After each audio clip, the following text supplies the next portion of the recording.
चैत्र 15 गणतन्त्र नेपाल अथवा हाम्रो पुस्ताले देखेको सबैभन्दा अराजक र भयानक दिन। यस दिन के भएको थियो भन्ने त हामी सबैलाई अवगत नै छ। तोडफोड गरिएको छ भाटबडी भने पुरै। तर यो शान्तिपूर्ण आन्दोलन कसरी यस्तो अराजक बन्न पुग्यो त? आज हामी यसैको बारेमा जान्ने प्रयास गर्नेछौँ। यो भिडियोले चैत्र 15 गते के भएको थियो र कसरी भएको थियो भन्ने निष्कर्ष निकाल्ने छैन। यस भिडियोमा हामी ESIM अथवा इलाबोरेटेड सोशल आइडेन्टिटी मोडल के हो र यसलाई कसरी बुझ्न सकिन्छ भन्ने कुरा मात्रै बुझ्नेछौँ र यसको उदाहरणको लागि हामी चैत्र 15 गतेको घटनालाई लिनेछौँ। ESIM एउटा यस्तो विधि हो जसले तनावको स्थितिमा समूहहरूभित्र बनिने साझा पहिचान र प्रशासनसँग हुने दङ्गा फसादको अध्ययन गर्छ। विश्वभरि नै जुलुस आन्दोलन आदिमा आन्दोलनकारीहरूको मानसिकता बुझ्न प्रहरी प्रशासनले यसै ESIM मोडलको प्रयोग गर्छ। कुनै पनि भिडको एउटा साझा पहिचान हुन्छ।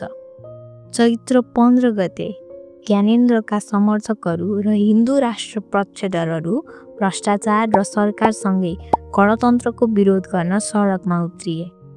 यहाँ आन्दोलनकारीहरू एउटा पक्षमा थिए भने सरकार र प्रहरी अर्को पक्षमा। प्रहरीले निषेधित घेरा तोडेर बाहिर जान खोज्ने आन्दोलनकारीहरूमाथि आक्रमण गर्यो। भिडलाई साम्य बनाउन प्रहरीले असुर ग्यास र वाटर क्याननको प्रयोग गर्यो। आन्दोलनकारीहरूले यसलाई प्रहरीले आफूमाथि दमन गरेको रूपमा लिए, जसले गर्दा अब यो भिड अझ उग्र बन्यो। अब त्यो भिडले आफ्नो अगाडि प्रहरीलाई होइन विपक्षीलाई देखिरहेको।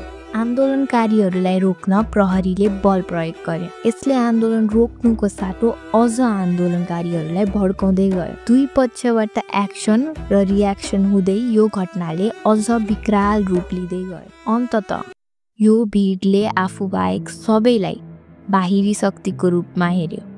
यसै प्रतिशोधको आगोले यी आन्दोलनकारीले सर्वसाधारणको घर जलाए, कारखाना जलाए, सरकारी र निजी सम्पत्ति भत्काए, लुटपाट गरे र जसमा 2 जना व्यक्तिको ज्यान गयो। यो आन्दोलन नियोजित ढङ्गले अराजक बनाइएको हो अथवा परिस्थितिले यस्तो बन्न पुग्यो भन्ने कुरा त रिपोर्टले भन्ला। तर अहिलेको लागि हामी यति भन्न सक्छौँ कि दुर्गा प्रसाई, ज्ञानेन्द्र शाह, रविन्द्र मिश्र लगायत सम्पूर्णलाई कानुनी कठघरामा ल्याउनै पर्छ। गणतन्त्र नेपालमा अपराधीलाई छुट छैन।